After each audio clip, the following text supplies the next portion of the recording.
Hi everybody, how are you doing today? John Idago here and welcome to our Limitless Podcast. I am so honored to have you and thank you for tuning in, lalo-lalo na sa mga suki natin dyan na laging nakikinig at nag-aantay ng ating mga content, no? I'm so happy dahil nare-receive ko yung mga messages nyo and gusto ko sanang magpasalamat sa inyo dahil I've been busy for the past few months and I'll try to make a podcast about that, but the reality is I have to find my rhythm back again and be able to produce contents na alam ko makakapag-add ng value sa inyo. But sobrang na-appreciate ko yung mga messages nyo, lalo-lalo na yung mga nanonood at nakikinig sa atin na alam nyo yun, yung asking for news and so kailan ba yung bagong episode. Really nakakataba ng puso. So maraming salamat. It's just my honor to be able to serve you in this way. It's just one tiny contribution to help you grow in your personal life, in your personal development. And I want to thank you dahil you're including me and this podcast sa inyong mental diet. Salamat talaga. Just recently, may kausap akong kaibigan na nagkaroon ng trahedya ang kanyang buhay. Nawalan siya ng anak. And sobrang sakit nun, no? And I wanted to be, sensitive to that and I asked her kung okay lang siya at kung if there's anything I can do and I was so surprised about her response sa akin dahil she said something. Alam mo, John, I felt that God was somehow preparing me for this, and I thought it was going to be painful, but it is painful, but hindi ko alam na it would be easier for me to accept this tragedy, dahil for the past few days sabi niya, I felt God was talking to me through podcasts, through books, and somehow yung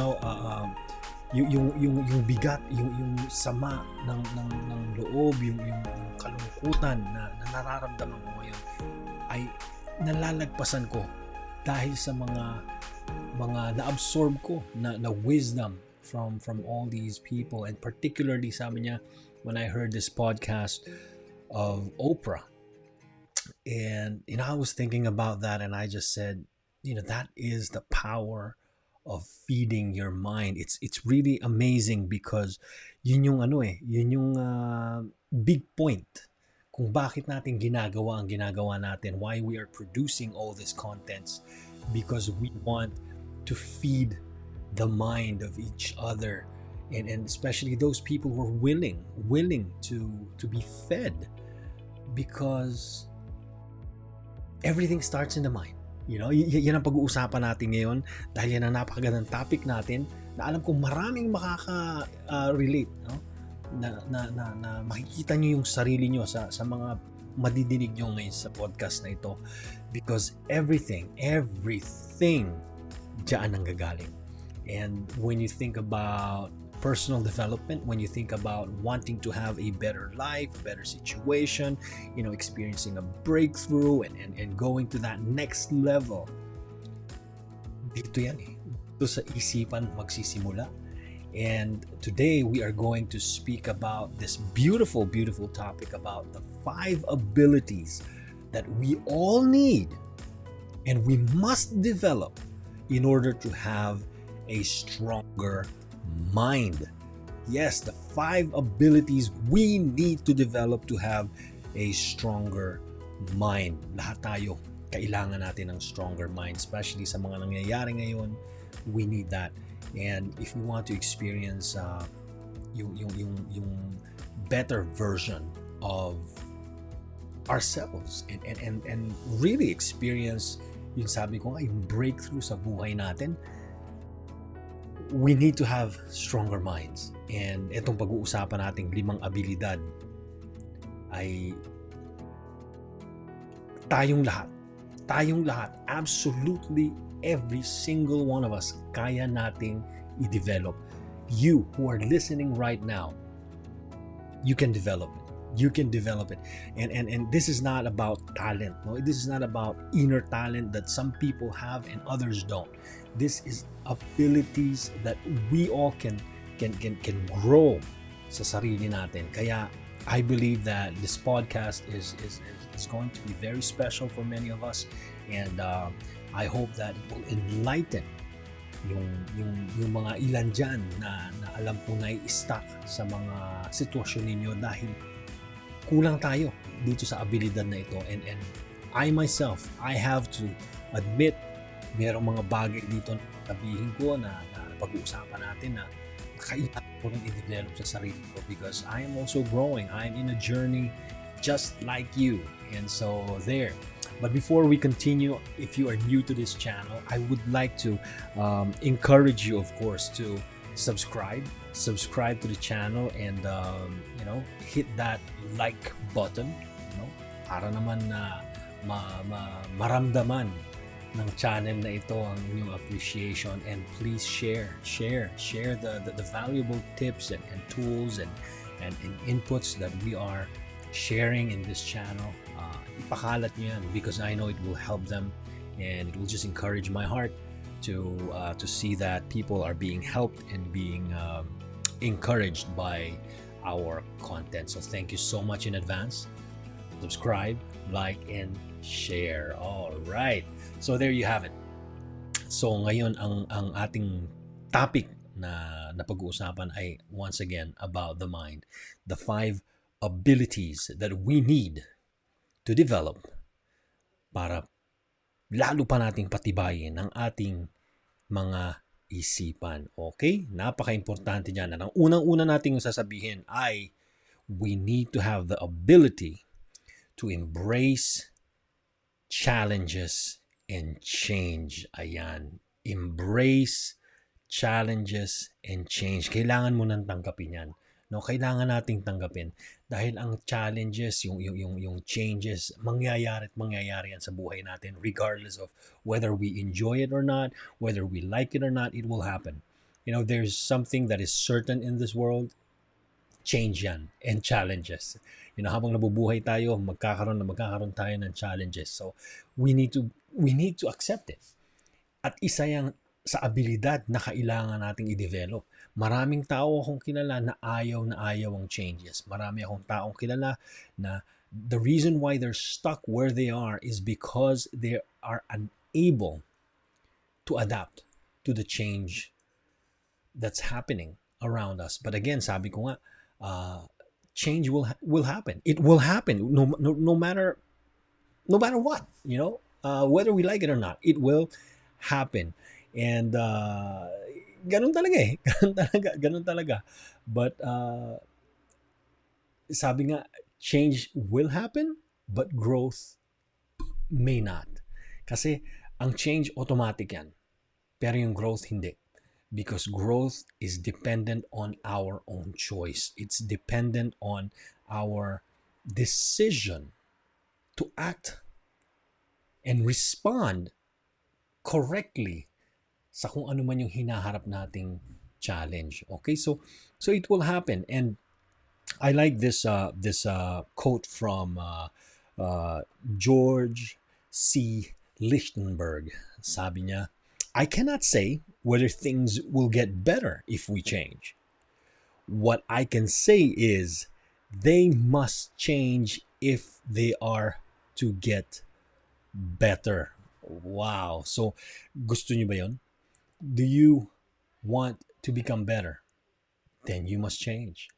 In other words, meron diyang version si John Maxwell when he said, the only the only guarantee that tomorrow will be better, we must become better. So, kung gusto mong maging better yung kinabukasan mo, kailangan maging better ka. Yun ang ibig niyang sabihin. Because that's the only guarantee. That's the only guarantee. If you don't want to grow, if you don't want to change and adapt to the challenges and changes of time, you will not survive. You will not survive the challenges of time because sabi ko nga, whether we like it or not, it will happen. It will happen. And again, when it comes to changes, isa ito sa pinakamagandang nabasa ko, sabi niya, the greatest danger in times of turbulence is not the turbulence. It is to act with yesterday's logic. And that is from Peter Drucker. Sabi niya yan, grabe. Napakaganda. Napakaganda niyan. Yun daw danger, hindi naman talaga yung turbulence, yung changes, yung challenges, dahil nandyan na yan eh. The real problem is when we act with yesterday's logic, with yesterday's solutions, because we don't want to adapt. And during this pandemic, nakita natin yan. Yung mga tao na unwilling to adapt to change, sila yung nahirapang mag-survive during this crisis. And when you think about Jollibee, I really enjoy following the story and the evolution of this company. Nung bago magkaroon ng pandemic, syempre talagang kilalang-kilala ang Jollibee, and people enjoy going to Jollibee, but then the pandemic happened, everything had to be closed. What to do? Hahayaan na naman mamatay ang negosyo? No. Jollibee adapt. Anong ginawa nila? They started selling frozen chicken joy. Can you imagine? Frozen chicken joy. And when you think about it, bago pa mag-pandemic, sino makaka-imagine ng makabili ka ng frozen chicken joy and you'll be able to cook that sa bahay mo? Wala naman eh, no? But they were willing to adapt to the change and accept na kailangan nating maghanap ng ibang diskarte, no? Because people who are unwilling to do that, when nandiyan na sa harap nila yung challenge, alala. Kasi if you keep on doing, the old style, the old way, and you're pushing that, you're holding on to it. You don't want to let go. You don't want to change. One day you'll just be devoured by your inability to adapt. And totoo naman yan eh. No, even in our spiritual life, for me personally, sa spiritual community namin, no, sa Light of Jesus, the feast, since this pandemic, so many things have happened, and alam nyo yung online gatherings, yan ang nag-boom talaga, and I know it's not easy because we are used to live gatherings and yung nakikita-kita, and then you have live music and all of that, but then hindi mo na pwedeng gawin dahil sa mga restrictions and security measures. Even our community, even our mother community in the Philippines had to find ways to adapt, and so they came up with this feast at home formula. So people don't have to, risk gathering as a group and of course magkakasakit o mahuli ng mga authorities.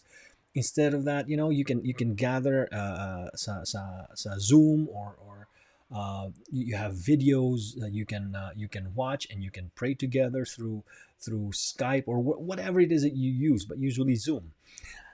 And for many people it wasn't easy to accept, and I realized that even for me, it wasn't easy. But as we were going through the months and months and months of lockdown, na-realize ng community na, especially mga leaders, no, mga leaders sa Light of Jesus sa Philippines, that this is the way to go. and because it opens so much opportunities and doors.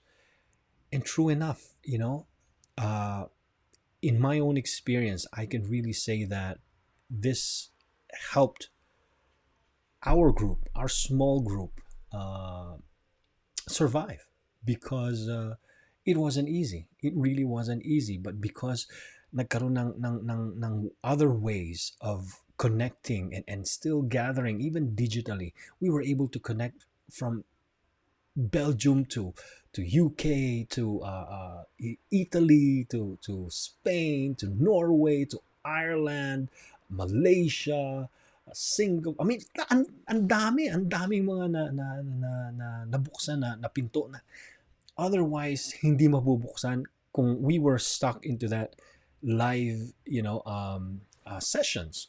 And the fact is, isa ito sa mga sinasabi ko sa mga kasama namin sa grupo na, listen, dati, pinapangarap lang natin makausap yung mga leaders sa community like Brother Bo and seeing Brother Alvin and Brother Arun and all of those big guys sa feast. Napapanood lang natin sa YouTube and all that. Now we can actually connect with them through Zoom. We can be with them through feast at home. We can have meetings with them. It's like the world became smaller because of the power of the technology of today, which is, of course, I believe, isang bagay na kailangan nating gamitin in a good way to advance our mission. And the thing is, yun nga ang sinasabi ko dito, no, yung ability to propose new solutions, because the old solutions may never function today do sa sitwasyon ngayon. And that's very important. Do you want to develop that mind of yours to become stronger? Unahin mo yan. Tanggapin mo yung change and challenges and be able to adapt to the changing times, because change is happening regardless of gusto mo o ayaw mo. Mangyayari at mangyayari yan. So very, very important. And the world is changing. It's changing very fast without our permission. Very, very important yun, no? Hindi naman nag-a-ask ng permission sa atin ang change. It will happen. It will happen without our permission. And before, yun nga, no, yung sinasabi natin, even in our finance, na there was a period in time when the husband was the one providing, and that was enough for everybody. Yun na yun eh. Okay na yun. The wife can stay in the house and be a full-time housewife. Now, we reach a point na hindi na pwede yun. Kailangan pati yung asawa nagtatrabaho, so dalawa na. But then, nowadays, in our time today, even during this pandemic, ito ang nakita natin, that is not enough. Also, hindi rin siya sapat. So, hindi lang kailangan magtrabaho yung mag-asawa, kailangan pa magkaroon ng side hustle. Ng hindi lang isa o dalawang source of income. Kailangan magkaroon ng iba't ibang income. That working hard, listen carefully, working hard is no longer enough. Now you need to work hard and work smart. Okay? So, sobrang importante nito, and I hope you're listening to me. And the good thing about this video podcast is you don't have to watch. Okay, you don't have to watch me while listening. Kahit na may ginagawa ka, nasa train o nasa bus, or maybe you're vacuuming, you're an OFW, nagbe-babysit ka, and you're just listening to me in the background. That's fine. But I hope you're listening to me with your heart, because this is very crucial. This is very important. And I really hope you're receiving this, because it will add so much value in your life, and it will enable you. Again, it will enable you to move forward in your life. And again, if you're just catching in and you're very new in this channel, I really encourage you to subscribe in this channel and like our video, and please share share so that more people can be encouraged, at lalo na yung mga OFW na kaibigan natin at kaibigan nyo, matulungan sila sa kanilang personal development. Okay? So let's continue. Yung pangalawa nating abilidad na kailangan na matutunan ng bawat isa sa atin ay the ability to move on and not feel sorry for ourselves. Not feel sorry for ourselves. Alam niyo, napakaganda ng ating usapan na to dahil alam ko itong feeling sorry para sa sarili natin, isa ito sa ating paborito na gawin. Ito yon dahil madalas itong gusto natin yung feeling victim, yung kawawa naman ako, dapat ako ang tulungan. Yan gustong-gusto natin yan. And again, I have to admit, there are times I catch myself doing exactly that, feeling sorry for myself. And the problem is, if we do that, if we continue doing that, we will never be able to move on. We cannot move on, and that's reality, because it will actually block us from taking decisions and good actions dahil feeling mo kawawa ka eh. Feeling mo hanggang dito na lang ako. Feeling mo ala na. But everything is in the mind. Sabi ko nga, everything is in the mind. And sabi ng isang paborito kong Roman emperor, sabi niya, you have power over your mind, not outside events. Okay? You have power over your mind. Realize this, and you will find strength. Marcus Aurelius. Wow. Siguro, kung napanood niyo yung pelikulang Gladiator, nandiyan niya si Marcus Aurelius. No, but you have the power. You have the power over your mind and not outside events, sabi niya. Realize this and you will find strength. Ano pa ba? No? How clear can it be? If you want to find that inner strength, know that you have the power to control your mind. You have the power to control that mind of yours, that powerful tool na ibinigay sa iyo ng buhay, ng Panginoon para gamitin.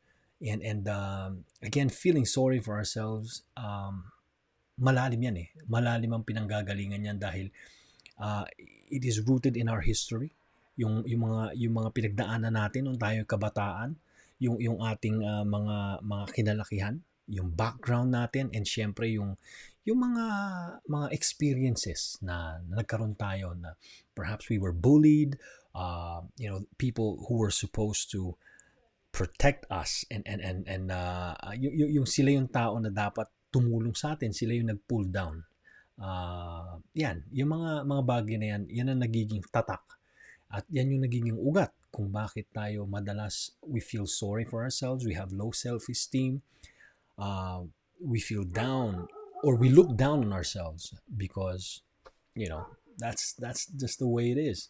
But many times, yung boses na yun, nanggagaling nga yun sa boses ng ibang tao rin. And, the battle in our mind really is so strong because the noises is just there. It's all over the place. Even those voices from your teacher nung ikaw ay grade 1 or grade 2 na sinabing bobo ka o tanga ka, naka-record pa rin yan. And you're actually playing and replaying that in your mind, even as a 45, 50, 60-year-old adult. Dahil it's really powerful. It's really powerful. And the thing is, we have to stop giving too much power to those voices. And we can only do that by starting to listening to the truth about who we are. And that's, going back to what I said earlier, we need to feed our mind with good things. We need to feed our mind, continually feed our mind, and reaffirming, yung value natin, yung worth natin, it's the only way. It's the only way. Because the past is in the past. Hindi mo na pwedeng baguhin yun, hindi mo na pwedeng burahin yun kasi ando na yun eh. Nando na. Kasama na yun sa pagkatao natin at sa ating karanasan. So the only thing we can do is counter it right now in the present time, and we do that by feeding our mind, by strengthening yung self-worth. And you're doing it good because now you're listening to me, and hopefully I'm able to add a little bit of encouragement sa sarili mo. And that inner voice is slowly changing, that instead of saying I am weak, you're starting to believe I can do it. I can do it. I can do it. So, yan ang pangalawa nating abilidad na kailangan nating baguhin, yung mag-move on, no? Dahil we can, and stop feeling sorry for ourselves, and really, start believing that we are more valuable, we're more capable. Kung ano man yung gusto mong gawin at maabot sa buhay mo, kayang-kaya mo yan. And actually, itong pangatlo na abilidad na kailangan nating ma-develop ay connected dito sa pangalawa very closely, because it's about rejection. And the third one is the ability to be happy, to stay happy actually, in spite of rejections. Sabi ko dun sa unang video ko, sa trailer clip ko about this video podcast, we need to note yung S ng rejections. Dahil maraming rejections tayong ma-encounter sa buhay, no? Marami. And this quote from Harvey Mackay, sabi niya, most fears of rejection rest on the desire for approval from other people. Don't base your self-esteem on their opinions. Wow, very powerful. Again, this is something that I know makaka-relate ang bawat isa, dahil rejection is painful. And if you're someone who's trying to do right, and gusto mong mag-add ng value sa buhay ng ibang tao, even those people who want to do public service and things like that, rejection is there, and it's part of the game. And how do I know? I've been eating rejection for the past more than 20 years, of trying to help people. I know it firsthand, and I know it sucks. It hurts, and there are days I just want to give up, because there's so much of it. And let's not fool ourselves, no?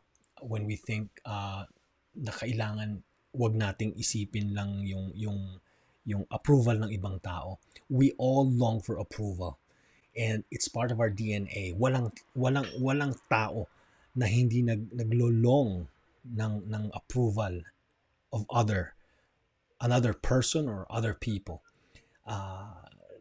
Kahit na isa, dalawa o tatlo o ilang tao pa yung hinahanapan mo ng approval, it will be part of our humanity, because it is what it is. And there is this longing in our hearts for that approval. And I believe that approval it's one of those things in all of us. We all have that. We want to feel valid and valuable, and everything that we're doing ay merong sense, ay may silbi. Lahat tayo merong ganyan. Walang hindi ganyan. Magkakaiba lang ng level, and the problem is there are certain situation or things or types of longing na medyo severe, and that is dangerous.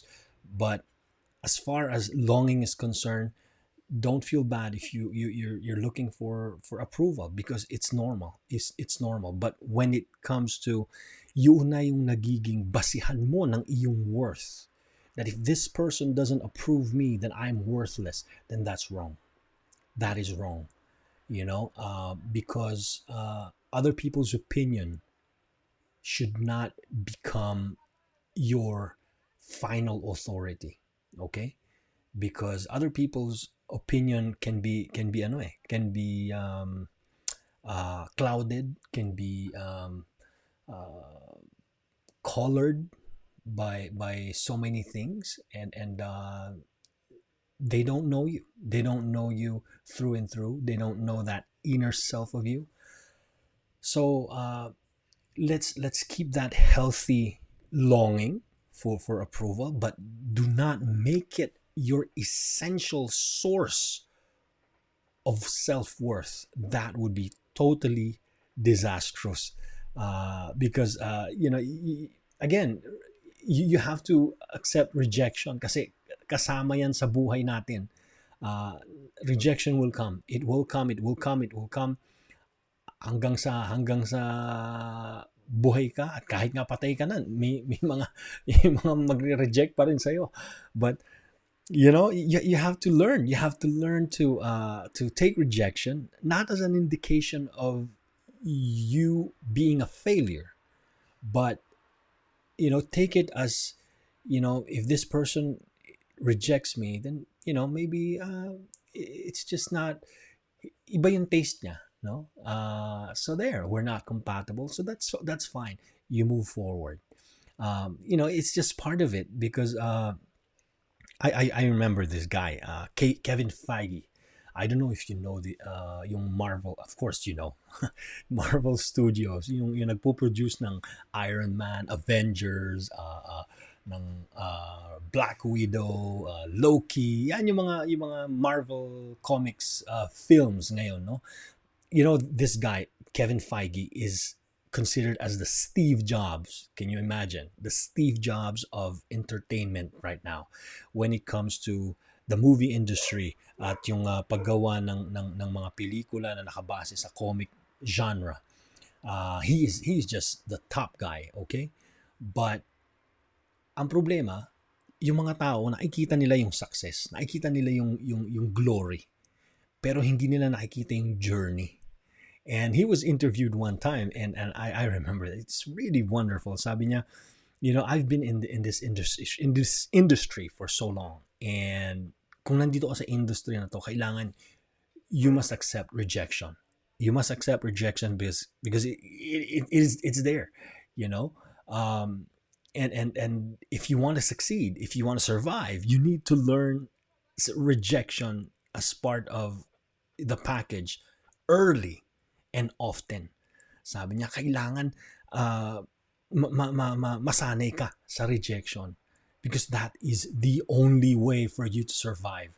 Because he's been rejected many times. Now we're experiencing and enjoying the products that he is providing. Ang gaganda ng mga pelikulang nilalabas niya.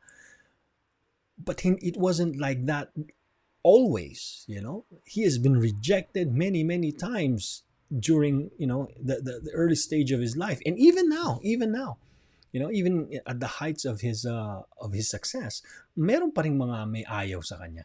So it's something that you really have to accept, and so if you want a stronger mind, accept rejection as part of the journey. Accept it. It's just, sabi ko nga, no, I've been eating rejection for the past 20 years, and it will not stop. I know it won't stop, but we cannot let it overpower us. We just have to learn to really, kumbaga, maging acquainted na dun sa word na no. Yung mga tao na nagre-reject sa atin, or they don't want what we're trying to offer, it's fine. Accept it, because that's just the way it is. And we need to strip other people's opinion too much power. Sabi ko nga, too much power, because when we give them too much power and authority,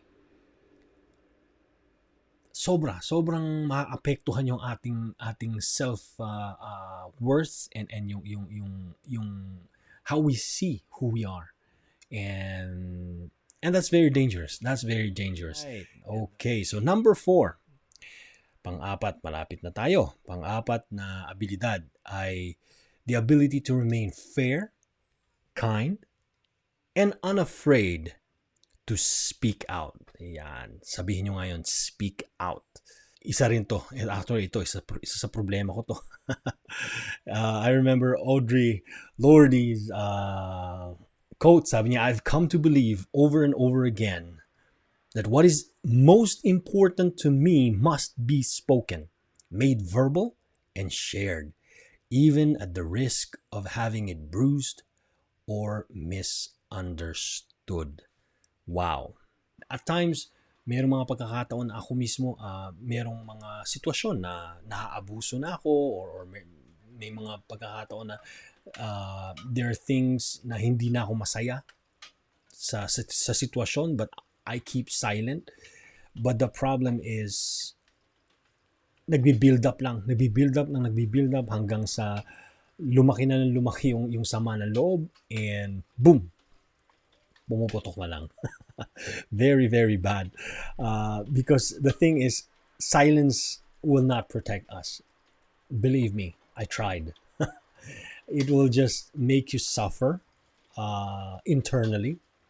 Now, we're not talking about yung mga bagay na kailangan nating mamili na lang, no?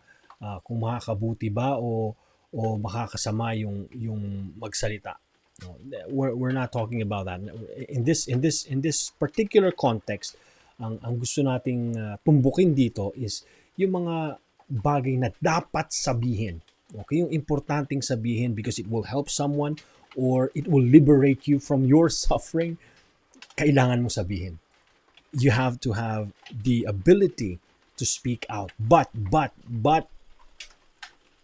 gusto kong i-remind sa inyo to remain fair and kind. Okay? It doesn't mean you become a bully. It doesn't mean maging masungit ka. It doesn't mean you shout at everybody. Hindi yun eh. Hindi yun ang sinasabi ko. But be firm while remaining kind. It's possible. It's possible. May mga paraan na maipaliwanag mo yung side mo and you know, be respectful. Because that's the only way. And this is something that I am learning at this point in time. I have to learn to develop this ability because I am that kind of a person. Sabi ko nga na kinikimkim ko lang sa sarili ko hanggang sa hindi ko na makaya at nasisira na lang yung relasyon because I should have spoken earlier. So if you want to develop a stronger mind, you have to develop the ability to speak out, but while remaining kind and fair. Okay? Wag yung bastos. Hindi ganoon. Hindi yun yung gusto kong i-imply dito, no? So there. That is the 4th. And the last one ng ating ability na kailangan nating i-develop is to celebrate other people's victory. Ayan. Celebrate other people's victory. So powerful. Alam nyo, pagdating dito kasi, bumabalik din dun sa how we see ourselves. How do I define me sa harap ng mundo? And a lot of times, the reason why we have this difficulty to celebrate other people's victory is because of this 4C. 4 na C. Unang-una, comparison. We compare ourselves.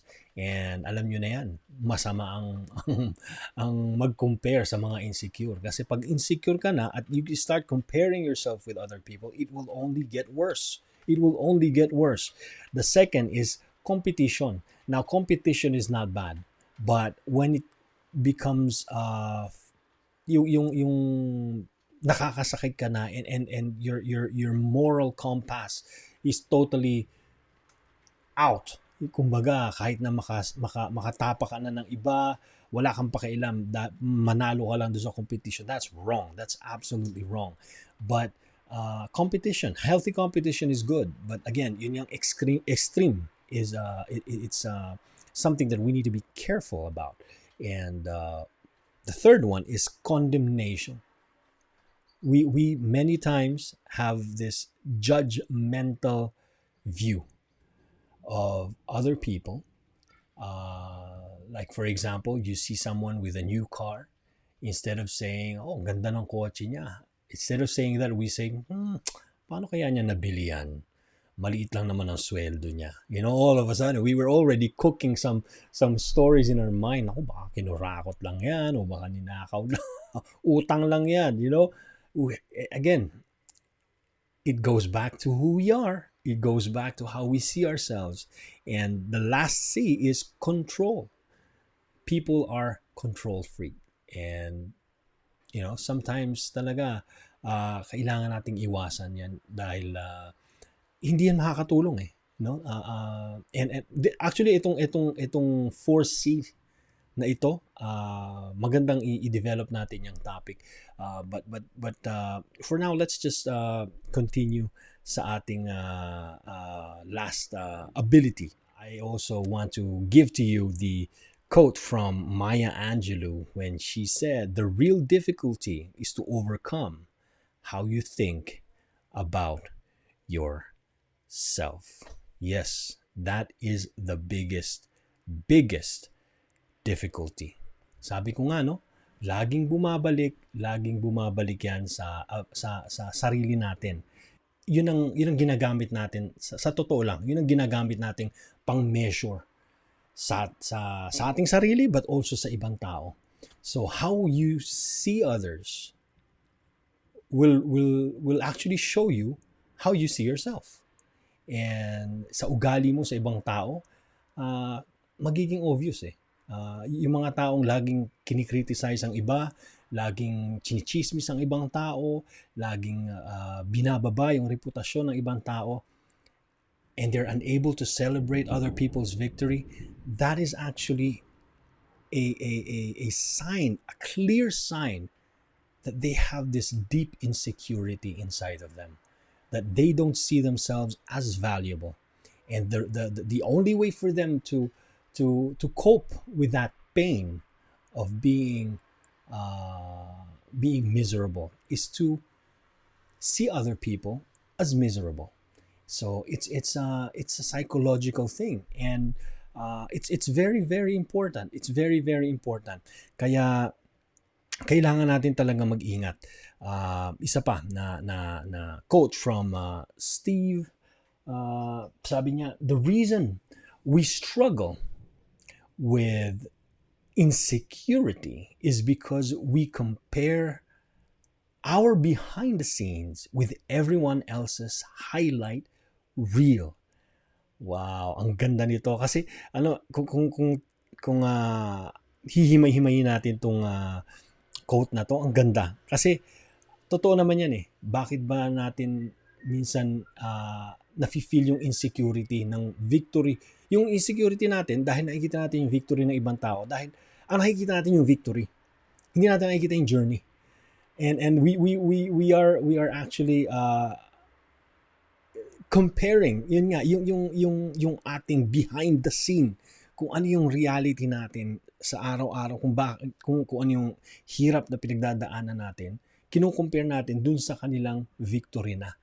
We forget na may pinagdaanan din yung mga tao na yun bago sila nakarating kung saan man sila nakarating.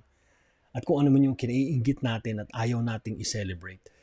And that is so true. That is so true, because lahat may background, lahat may storya behind. And you know, people who are just seeing the highlights of other people's lives are those who will have the most difficulty celebrating other people's victory, because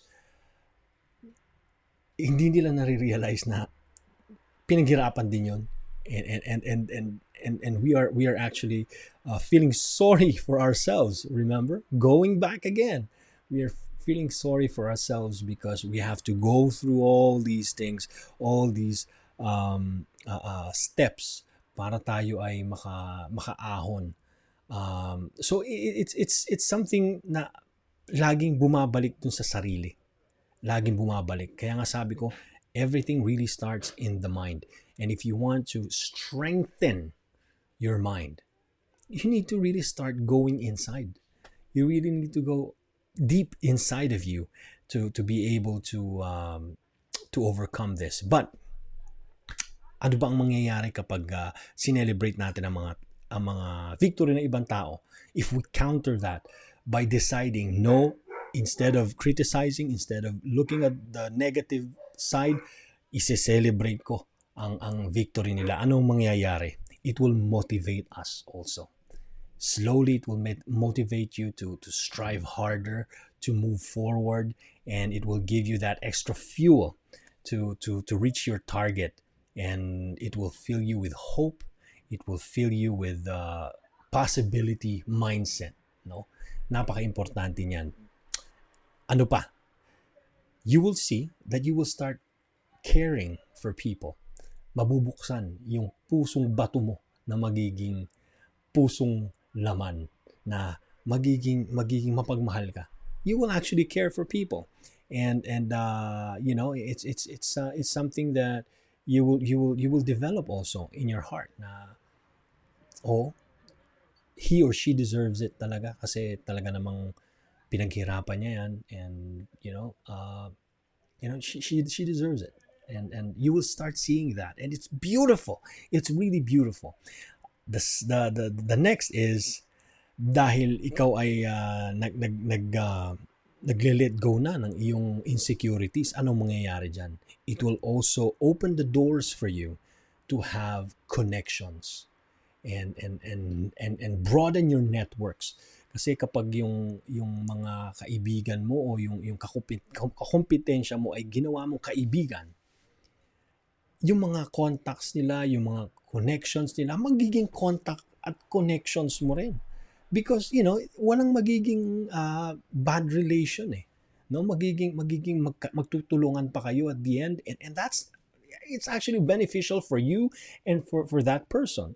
So it will just make everything I believe more productive sa sitwasyon. And lastly, it will definitely elevate your self-esteem. You will be proud of yourself. You will see, oh, you know what?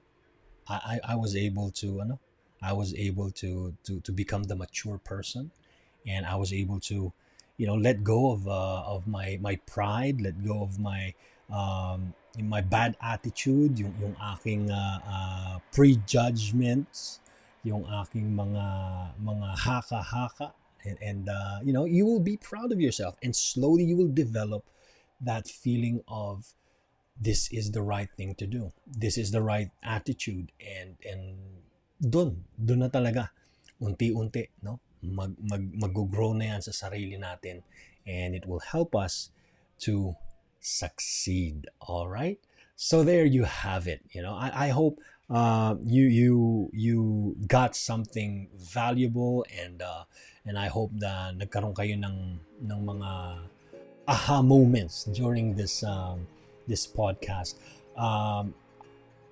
I am just so happy, really. I mean, this way of serving you is something that truly helps me too, because sabi ko nga, I'm also in my own journey in developing as a person, and it's my honor.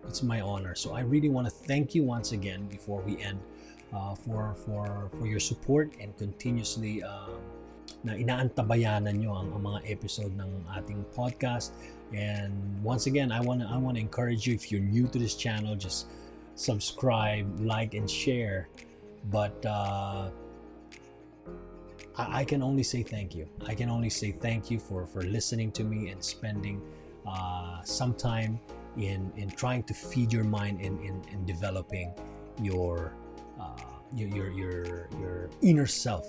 And so ayan, gusto ko rin magpasalamat sa inyo. I will be seeing you in the next episode, but maraming salamat.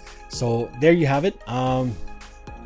If you are interested, very soon I will be announcing a workshop on financial literacy.